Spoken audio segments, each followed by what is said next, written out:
Bonjour tout le monde. Merci encore Seigneur encore pour ce jour assez spécial, hein, ce jour de Pâques. Je vais juste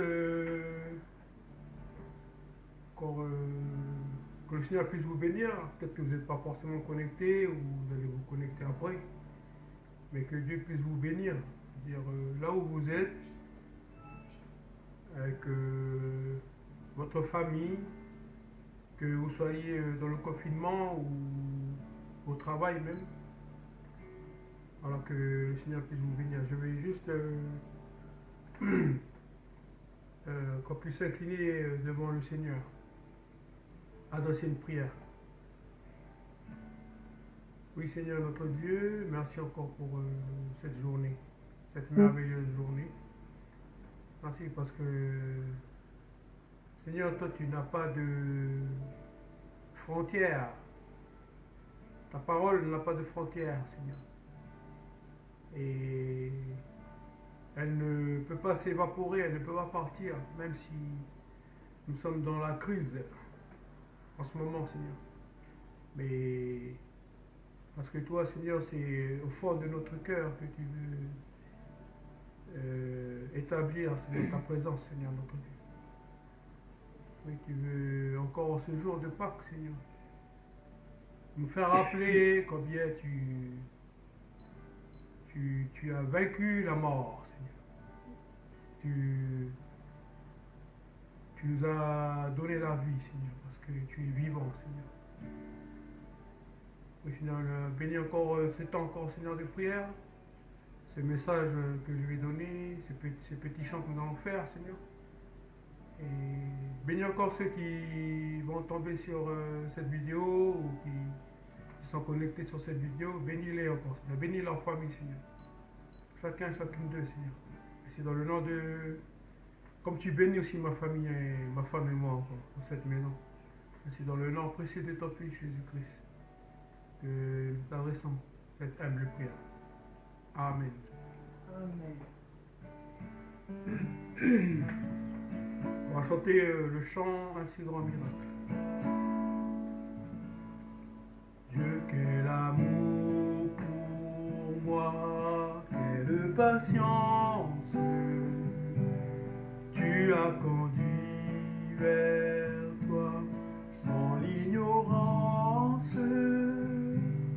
Comment pourrais-je alors saisir ce que ton cœur voulait m'offrir? Un si grand miracle,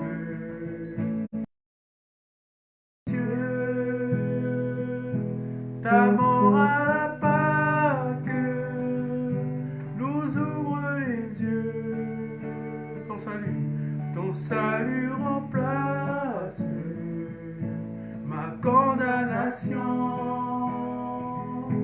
Mon péché s'efface par ta rédemption.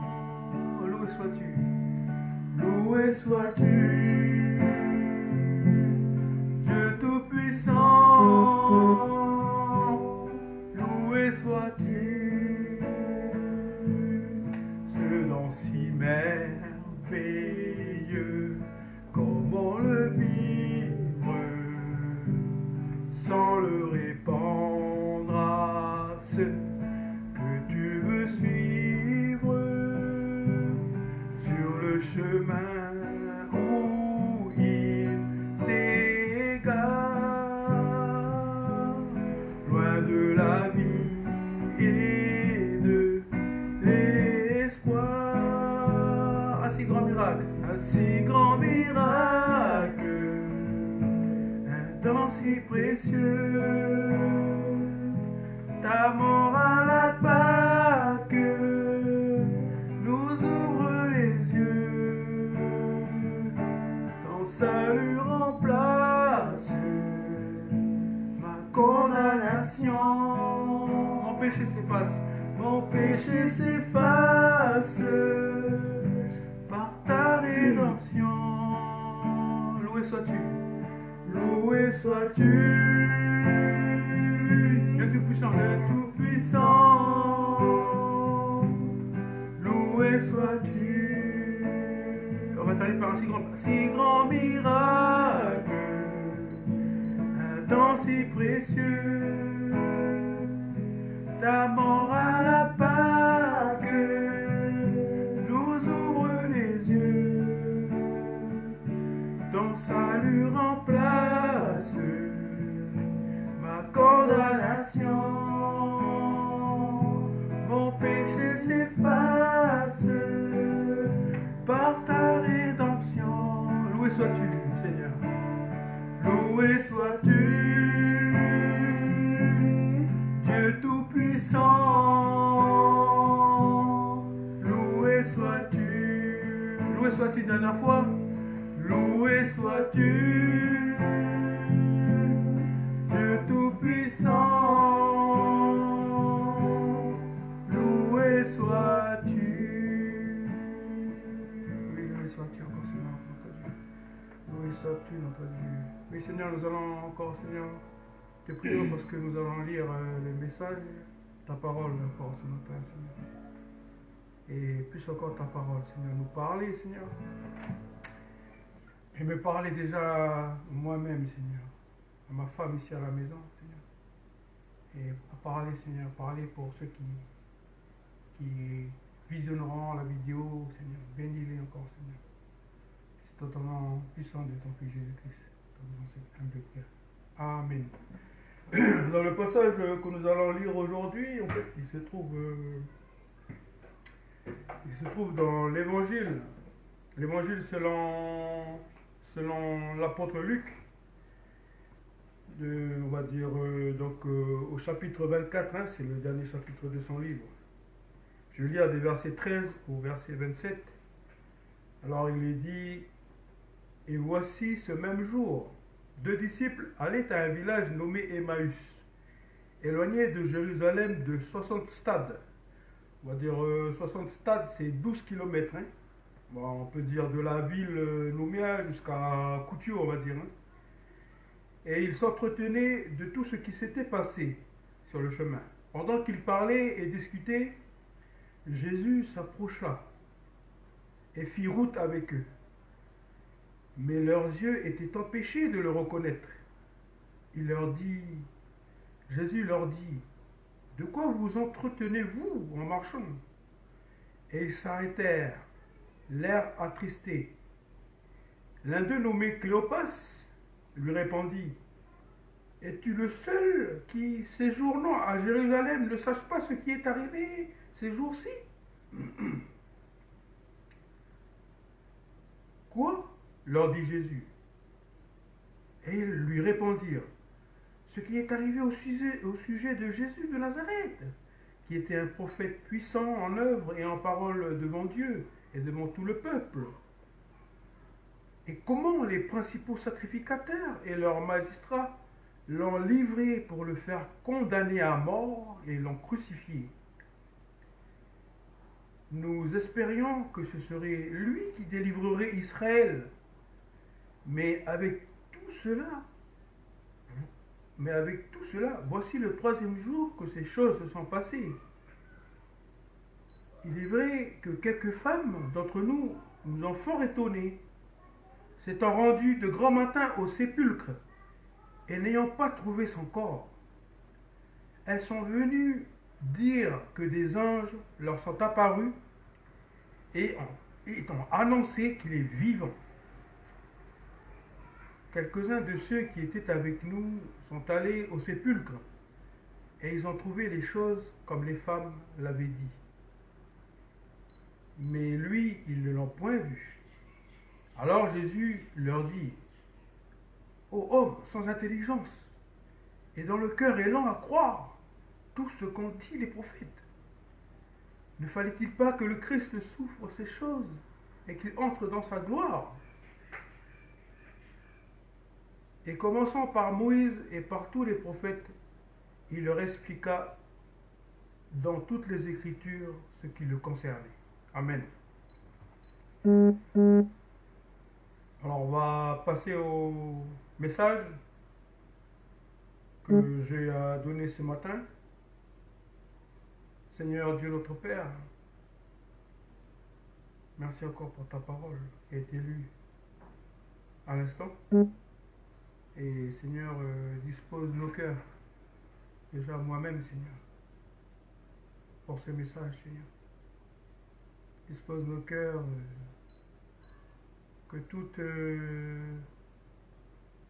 distraction au fond de nos pensées, dans notre intérieur, puisse être retirée, Seigneur, afin de recevoir encore ta parole, Seigneur. Et d'autant plus que nous sommes à cet événement, Seigneur, de Pâques, où cette Pâques est au cœur même de la foi, de la foi chrétienne, Seigneur. Fait de croire à ton Fils qui a été ressuscité, Seigneur, d'entre les morts. À bénir encore ce message, c'est dans le nom précieux de ton Fils Jésus-Christ. Amen. Amen. Le message de ce matin, que j'ai intitulé La véritable chasse.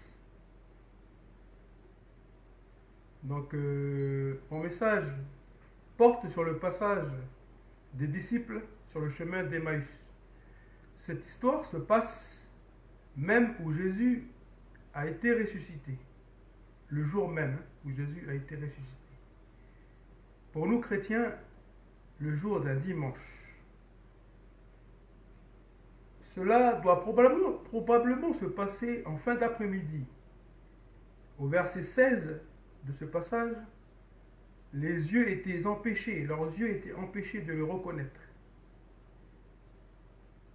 Voilà, donc ils ont été peut-être éblouis, donc Dieu a voulu qu'ils ne reconnaissent pas, que ses disciples qui sont sur le chemin ne reconnaissent pas Jésus.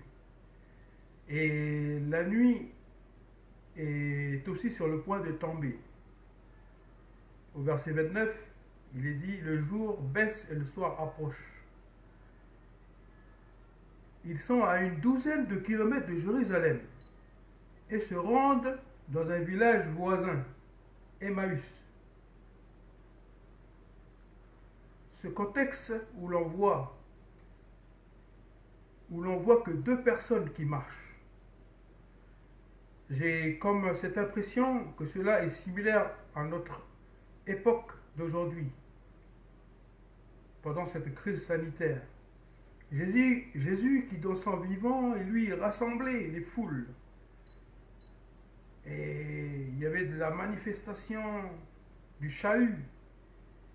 Et cependant, la Judée vient de vivre un sanglant événement. On vient de mettre à mort celui qui rassemblait les foules, qui faisait des miracles, qui chassait les démons, qui guérissait les malades. Ce temps-là, les disciples sont en confinement dans leur maison. Seulement la peur d'être aussi arrêtés et condamnés par les chefs religieux, les dirigeants. Et ces chefs religieux et leurs partisans, quant à eux, ils sont plutôt satisfaits d'avoir terminé par une bonne note de cette fête de Pâques, c'est-à-dire de s'être débarrassé d'un homme qui se prétendait être le Messie, qui avait nui à l'ordre public et à leur religion. Dans ce passage, les deux disciples, qui ne comptaient pas parmi les 12 apôtres que Jésus a choisis, sont en marche, en action. Donc ils ne sont pas assis, ils sont en marche. Et même leurs bouches sont en action. Dans la Bible du Semeur, ils échangent leurs propos et leurs réflexions sur ces derniers éléments qui viennent de se produire. Jésus, que je le nommerai ici dans mon message, l'accompagnateur. Jésus est l'accompagnateur. Donc, sans qu'on le reconnaisse, il s'approche d'eux. Et fait la marche avec eux, il est aussi en action avec eux. Et il leur demande de quel sujet débattez-vous. Alors ils sont étonnés.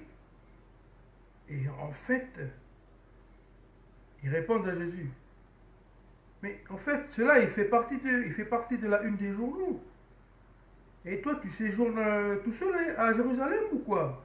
Personne ne t'a mis au courant sur ce qui s'est passé. Alors ils sont tristes, hein. Quand ils parlent à Jésus, ils sont tristes. Et ils continuent, ils disent ben, ce qui est arrivé à propos de Jésus de Nazareth, ce prophète qui agissait et qui parlait avec puissance devant Dieu et le peuple. Le chef des prêtres et les dirigeants l'ont livré aux Romains pour le condamner à mort et le crucifier sur la croix. Pourtant, nous avons tant espéré que ce soit lui qui délivre Israël de ses colonisateurs, les Romains. Mais aujourd'hui, cela fait le 3e jour que tous ces événements se sont produits. Alors voilà, ces disciples-là, ils mettent le doigt sur le pourquoi en fait ils étaient tristes.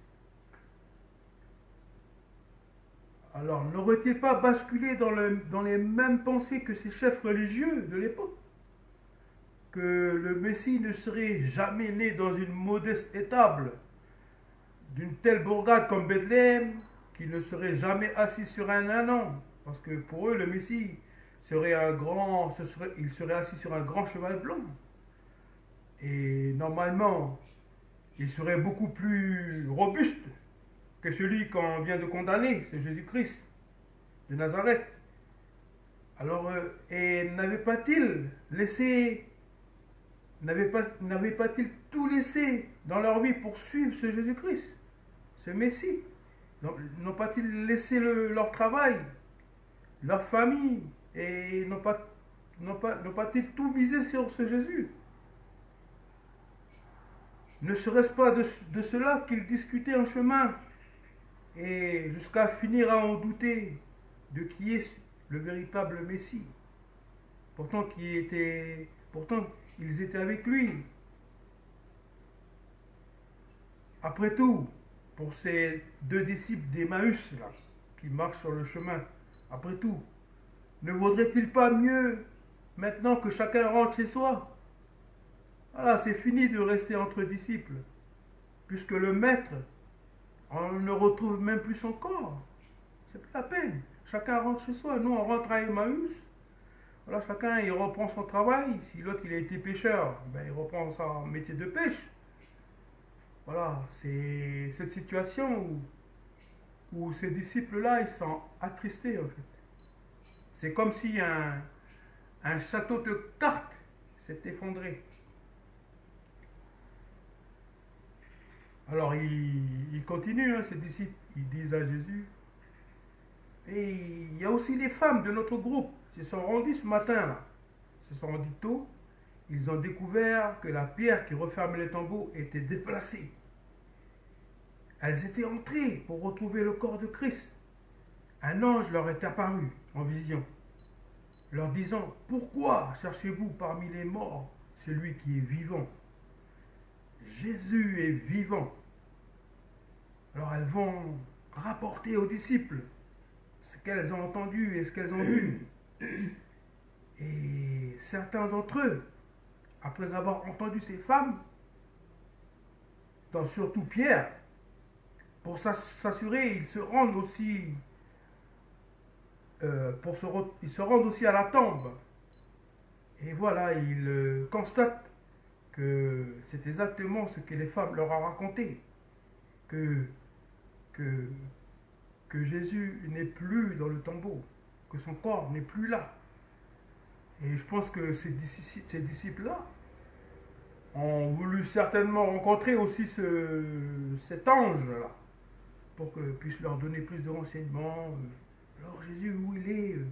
Tu sais très bien, l'ange, où il se trouve? Est-ce qu'il est bien mort ou est-ce qu'il est ressuscité? Est-ce que les Romains ont levé son corps? Est-ce que les chefs religieux ont pris son corps et ont fait disparaître? Voilà, ils ont besoin de réponses. Et la réponse de l'accompagnateur qui accompagnait ses deux disciples, elle fut stupéfaite. Gens sans intelligence, c'est le homme peu de foi. Jean peu de foi. Et dans la version parole de vie, il dit, vous ne comprenez rien. Votre cœur met du temps à croire ce que les prophètes ont annoncé. Et il ajoute, surtout, et il ajoute une question interpellante, surtout pour que ces disciples-là abandonnent leurs pensées douteuses de départ qui les a attristés. Il dit, ne fallait-il pas que le Messie souffre de toutes ces choses qui se sont produites avant d'entrer dans sa gloire? Et toutes ces choses, c'est que le Christ a subi atrocement, que les chefs et les prêtres et les dirigeants l'avaient livré à la mort et à le clouer sur une croix. Et si nous restons dans ce chapitre 24 de Luc, au verset 7, l'ange va le dire aussi aux femmes. Il faut que le Fils de l'homme soit livré entre les mains des pécheurs, qu'il soit crucifié et qu'il ressuscite le troisième jour. Sur cela, l'accompagnateur va tout reprendre à zéro avec eux et les emmenant dans les Écritures et leur expliquant ce qui est dit du Messie à travers les livres de Moïse et les livres de prophètes. On peut percevoir là le Maître Jésus lui-même qui joue le rôle d'un apôtre, qui fait comprendre à ces deux personnes le message cœur de l'Évangile. Alors si Jésus est la pierre angulaire de son Église, ce passage l'explique bien. Jésus, il va remonter les troupes. Sa troupe est dans le doute. Sa troupe de disciples est attristée. Jésus, il va venir à eux. Il va remonter les troupes.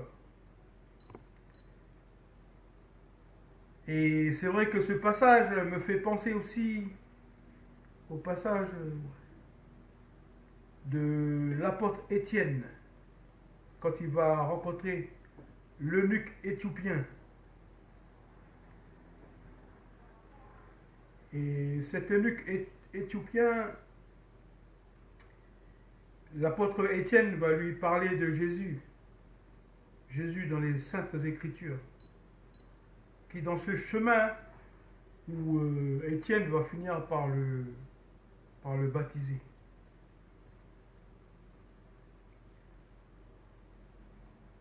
Comment invoqueront-ils celui qu'ils n'ont pas cru? Et comment croiront-ils en celui qu'ils n'ont pas entendu parler? Et comment entendront-ils parler si la personne qui prêche? Voilà, dans Romains 10, verset 14. À la nuit tombée, ses disciples invitent Jésus à passer à table avec eux, à partager le pain. Et c'est à ce moment-là que les yeux de ses disciples s'ouvrirent et ils le reconnurent.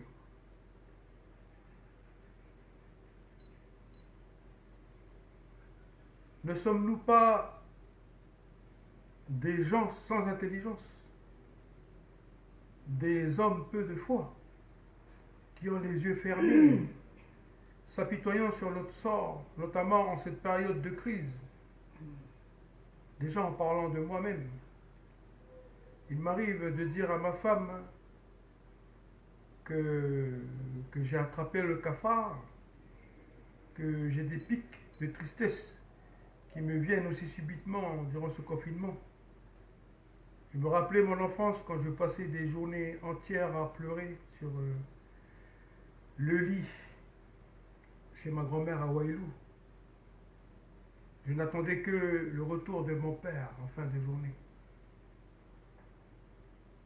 De me dire aussi, me voici comme si je me retrouvais déjà en maison de retraite anticipée, comme un petit vieux à rester confiné. Je suis de métier, hein, un animateur socio-éducatif. J'ai besoin de bouger, j'ai besoin d'être en relation avec des personnes, avec le public. J'avais monté des projets et en ayant passé 4 ans dans le commerce, dans un magasin, j'avais aussi tout fait pour m'y en sortir. Et voilà que pendant ce confinement, ben, je me retrouve encore enfermé. Voilà, c'est un peu ainsi que, en tout cas, que j'exprime ma tristesse.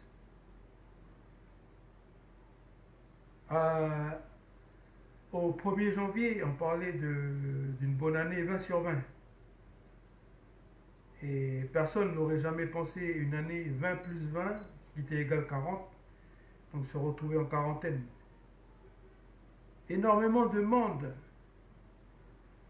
Le commun des mortels n'y avait jamais prévu cette crise dans leur agenda. On se retrouve au pied du mur. Pour certains, et comme j'aurais au pied du mur. Pour certains, peut-être diront, et comment j'aurai de l'argent en cette fin du mois? Et s'il venait à me manquer de la farine, des œufs, et s'il venait à me manquer du gaz, et s'il venait à me manquer, etc. Cette semaine, en discussion avec un chef d'entreprise, il demandait à ses employés s'ils pouvaient, pour une période temporaire, travailler bénévolement pour tenir la boîte en attendant l'aide des institutions. Il me disait aussi qu'il avait tout prévu pour cette année, une année 20 sur 20, mais qu'il n'avait pas prévu le Covid-19. Dans une maison, j'entendais à la radio cette semaine, dans une maison d'un quartier de Nouméa, un homme a été arrêté par la police en fort état d'ivresse.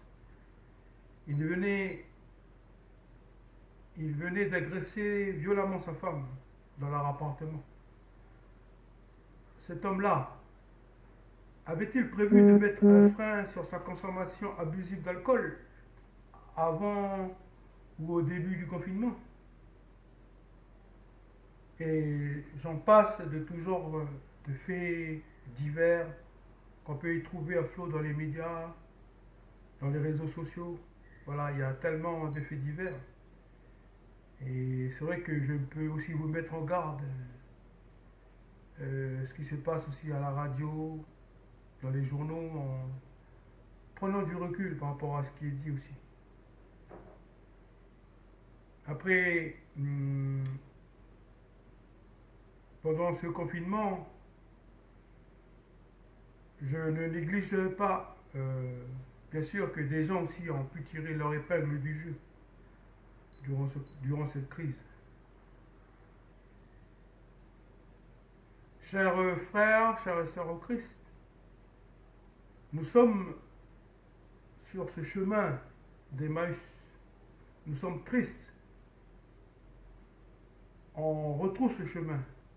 On décide de jeter l'éponge. De toute façon, c'est fini, on n'a plus d'espoir. Mais Jésus-Christ, lui qui lit l'état de ton cœur aujourd'hui, il veut se joindre à ta marche. Il veut marcher avec toi. Et même si nous avons une direction opposée, dans la direction que lui, il veut nous mener, il s'intéresse à chacun de nous et de quoi notre cœur est troublé. À nous de lui ouvrir notre cœur. Si aujourd'hui vous entendez sa voix, n'endurcissez pas votre cœur. À nous de lui ouvrir notre cœur. Et que votre cœur ne se trouble pas et ne s'alarme pas. Et de lui parler. Depuis que je travaille pour la ville de la capitale, jamais j'ai eu un seul rendez-vous avec Madame le maire. Donc j'aurais même pas de place dans son agenda.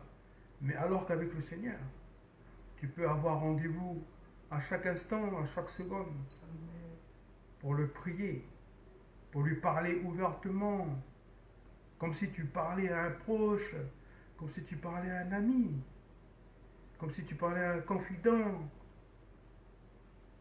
Voilà, que si aussi ton cœur aussi est bien disposé à parler au Seigneur. Voilà ce qui est merveilleux avec le Seigneur. Parce qu'avec tous les événements tristes qui se sont accumulés dans ta vie, Jésus-Christ ira jusqu'à mettre le doigt sur la source de ta tristesse. J'écoutais un message d'un pasteur un autre jour.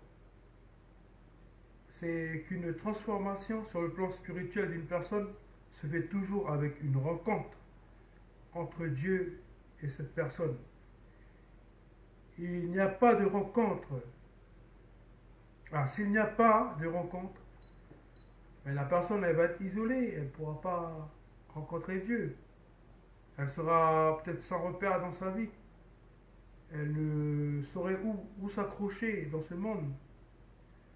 Ou tant mieux pour elle si elle a trouvé le bonheur dans une autre religion, dans une autre que Dieu, ou dans le spiritualisme, le yoga, voilà, dans le sport, tant mieux pour cette personne. Mais pour nous en tant que chrétiens, ce sont des choses qui sont éphémères. Et que la meilleure des choses, c'est d'avoir Jésus-Christ dans son cœur. Et Jésus-Christ va leur dire à ses disciples, oh, peu de foi, votre cœur met beaucoup de temps à croire à la Bible. Mais il va nous dire aussi, et il me dit à moi aussi, vous avez sûrement une Bible chez vous, peut-être déjà avec de la poussière dessus. Et même la Bible, elle est facilement téléchargeable sur les smartphones. Ne serait-ce de se dire que je consacre un petit temps de ma journée à la lecture de la Bible. Ben, je me pointe d'abord le doigt. D'abord sur moi, j'ai passé 4 ans à étudier la parole de Dieu, la théologie, et je me mets dans une attitude de tristesse. Alors que Jésus-Christ n'est-il pas celui qui donne la paix? Pourquoi encore je m'attriste? Et Jésus va dire qu'il est parlé de lui dans la Bible. Celui que vous cherchez pour étancher votre tristesse, c'est lui, c'est Jésus. Je me disais hier soir, avant de me coucher, en fait, c'est à ce 3e jour de résurrection qu'il eut une chasse à l'œuf. J'emploie un peu le mot chasse à l'œuf. C'est que les femmes, elles arrivent au tombeau, elles ne trouvent pas le corps de Jésus, elles ne trouvent pas Jésus. En fait, elles vont à la chasse. Les disciples arrivent aussi au tombeau, cherchent le corps de Jésus, cherchent Jésus, et ils sont aussi à la chasse. Ils sont à la chasse de cet œuf. Cet œuf qui nous donne la vie quand elle va s'éclore. Cet œuf qui est Jésus-Christ, qui s'est donné à la croix. Et si nous le cherchons, nous trouvons cet œuf. Et c'est lui qui nous donnera cette vie. Il nous donnera cette vie. Voilà. Et ces 2 disciples, dans le passage, là, eux, ils ont certainement abandonné cette partie de chasse à l'œuf.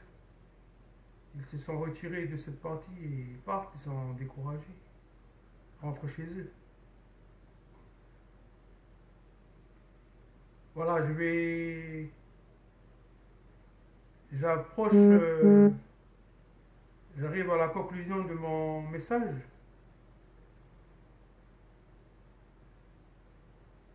J'aimerais m'adresser à l'église, à mon église locale. Peut-être que nous nous disons que cette crise nous a coupé l'herbe sous nos pieds et on ne peut plus se rassembler, faire des répétitions de louanges, servir à l'école du dimanche, à la jeunesse, ou bien nos pères spirituels qui sont les pasteurs. Eux aussi doivent penser qu'ils ne peuvent plus donner de message. Donc, vaut mieux retrousser chemin. Chacun fait sa route, comme on dit. On arrive à ce stade que ces disciples d'Emmaüs ont vécu. Parce que pour eux, de toute façon, Jésus, il a disparu. De toute façon, il est mort. Son corps, il a été caché. Non. Je vous dis, chers frères et sœurs en Christ, qu'importe la situation où tu te trouves, Jésus, il veut se joindre à toi dans ta marche et te demande de reprendre la bonne direction, qui est lui, le chemin. Il suffit d'ouvrir ses yeux. Tu as tout à ta portée de main de continuer de délivrer ce beau message de l'Évangile. Demandons à Dieu la sagesse. Si quelqu'un d'entre vous manque de sagesse, qu'il demande à Dieu qui donne à tous simplement et sans reproche, et elle lui sera donnée. Et Dieu réunira tous des éléments nécessaires, toute la créativité, toute l'intelligence, pour que le message de l'Évangile soit toujours proclamé, même en ce moment de crise. Jésus nous parle ce matin d'avoir cette attitude de ces enfants-là qui sont tout excités de faire partie de cette chasse à l'œuf. Nous devons avoir cet esprit de chasseur, d'aller trouver Christ, quelle que soit la situation du moment qu'on se trouve, et aussi notre situation de tristesse, de peur, de doute. Il est dit par le prophète Jérémie, vous me chercherez, vous me trouverez, et si vous me cherchez de tout votre cœur. Demandez et l'on vous donnera. Cherchez et vous trouverez. Frappez et l'on vous ouvrira.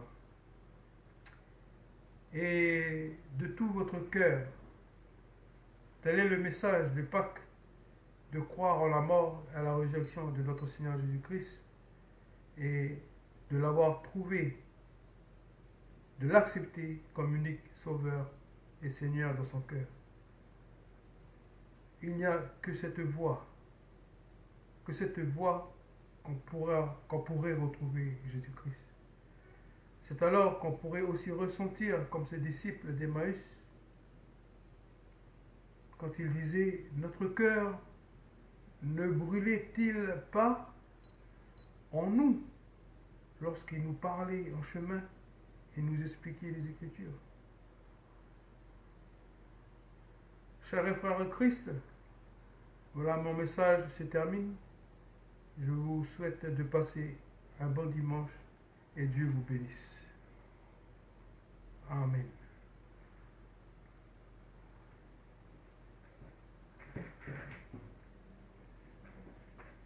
On va chanter encore le chant Dieu quel amour, juste une fois, et après on va passer à la Sainte Seine. Merci encore, Seigneur. Et Seigneur, bénis encore chacun de nous. Bénis encore ces personnes qui vont écouter ta parole. C'est toi, Seigneur, que nous devons rechercher, Seigneur. Au nom de Jésus-Christ. Dieu, quel amour pour moi, quelle patience tu as accordé.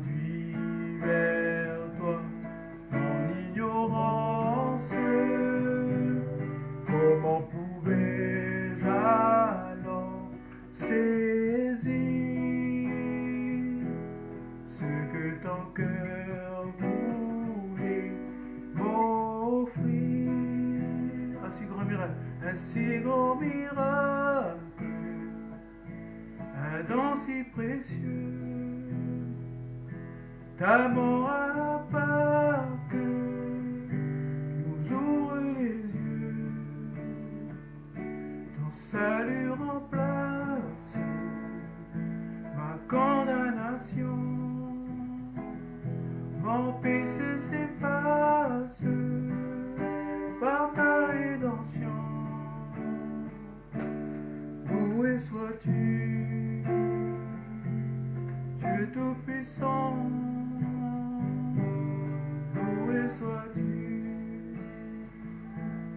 ce nom si merveilleux, comment le suivre sans le répandre à ceux que tu veux suivre sur les chemins où il s'égare, loin de la vie et de l'espoir, un si grand miracle, un don si précieux, ta mort à la Pâque nous ouvre les yeux, ton salut remplace ma condamnation, mon péché s'efface par ta rédemption. Loué sois-tu, Dieu Tout-Puissant, loué sois-tu.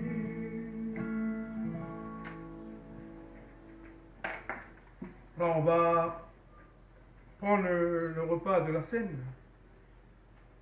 C'est vrai que en ce temps de confinement, mais le Seigneur nous demande, quand il s'est adressé à ses disciples, il nous demande de prendre ce repas en mémoire de sa mort. Et là, je vais juste lire ce passage dans Matthieu, le chapitre 26, le verset 26. Pendant qu'il mangeait, Jésus prit du pain et après avoir rendu grâce, il le rompit et le donna. Il le rompit et le donna aux disciples. Donc, si vous êtes à la maison, je pense que vous avez un morceau de pain. Et ce pain, c'est justement quand il dit le Seigneur Jésus, prenez ceci et mon corps. Alors je vais prier pour le corps. Seigneur Dieu notre Père, merci parce que tu es le pain de vie. Merci pour ton Fils Jésus-Christ. Parce que c'est par ce corps, Seigneur, donné à la croix, qu'il m'a sauvé, Seigneur. Et je voudrais prendre ce pain qui représente le corps de ton Fils Jésus. Au nom de Jésus-Christ, le bien-aimé Sauveur. Amen. Voilà.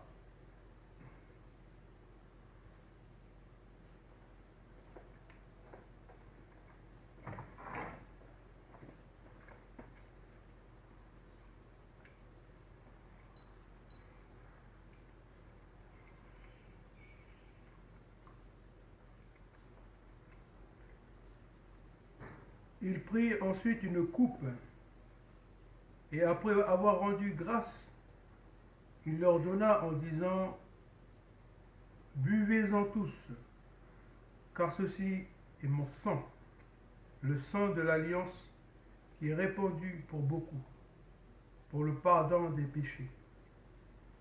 Je vous le dis, je ne boirai plus désormais de ce fruit de la vigne jusqu'au jour où j'en boirai de nouveau avec vous dans le royaume de mon Père.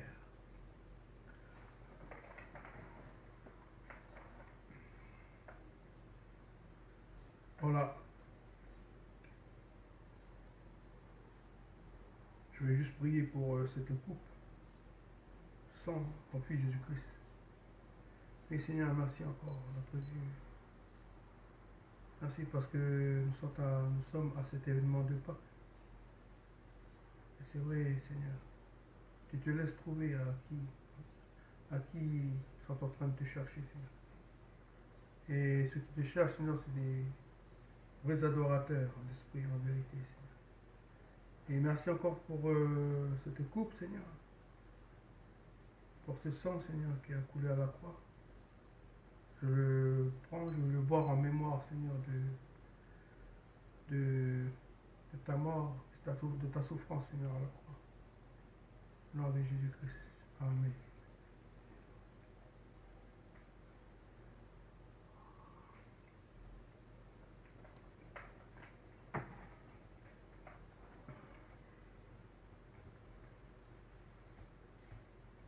Voilà, ainsi va se terminer notre temps de petit culte à la maison. Alors, je vais juste faire une toute dernière prière. Prions le Seigneur. Seigneur, merci encore pour ce temps encore de prière encore à la maison. Merci encore pour nos frères et nos sœurs qui ont peut-être suivi ce direct ou qui vont se connecter après. Mais je te prie encore, Seigneur, de bénir encore. Comme tu bénis ma femme et moi-même encore, Seigneur. En ce dimanche, Seigneur, où on commémore, Seigneur, la mort et la résurrection de ton Fils Jésus. Il a été envoyé encore pour nous. Car c'est vrai que par un seul homme, le péché s'est introduit dans le monde par Adam. Mais c'est vrai que par un seul homme, sans péché, Jésus-Christ, il nous a libérés, nous a affranchis du péché, Seigneur, et nous donner la vie éternelle. Voilà. Je te prie encore de bénir encore ce dimanche, bénir encore notre semaine, et de toujours garder les yeux fixés vers toi, notre Dieu. Bénis ma femme, bénis moi-même, bénis notre maison. Le sang précieux encore sur nous encore. C'est dans le nom précieux de ton Fils Jésus-Christ, t'adresse humble prière. Amen. Amen. Bon dimanche à tous.